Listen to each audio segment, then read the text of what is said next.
की सेवा में एक सरस्वती वंदना गाँव का नियम। अच्छा लगे तो लाइक सब्सक्राइब जरूर करो। जय हिंद, जय भारत। अरे आवना आवना अरे माई हो आवना आवना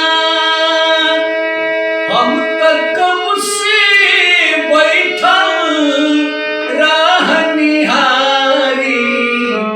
आवना आवना अरे माई हो आवना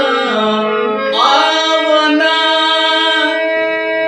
हम तक कब से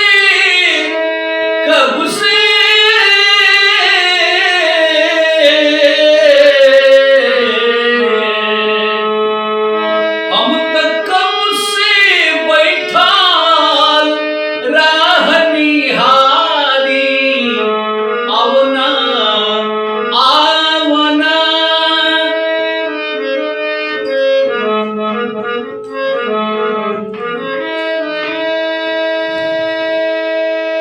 विद्या की खानी बुद्धि में सयानी महिमा तुहार मैया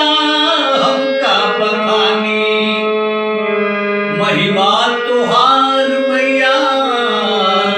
हमका बखानी विद्या की खानी बुद्धि में सयानी महिमा तुहार मैया हमका बखानी अरे रहिया बतावना अरे माई हो रहिया बतावना हम तक कब से बैठल राह निहारी अरे आवना आवना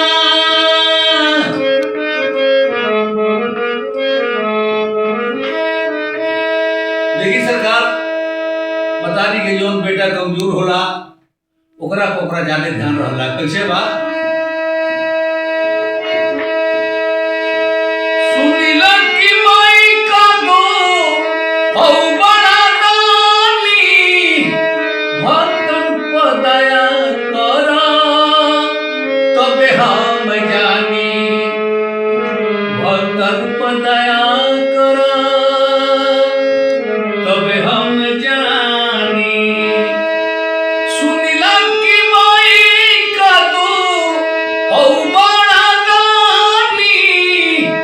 भक्तन पर दया करा तबे हम जानी अरे लजिया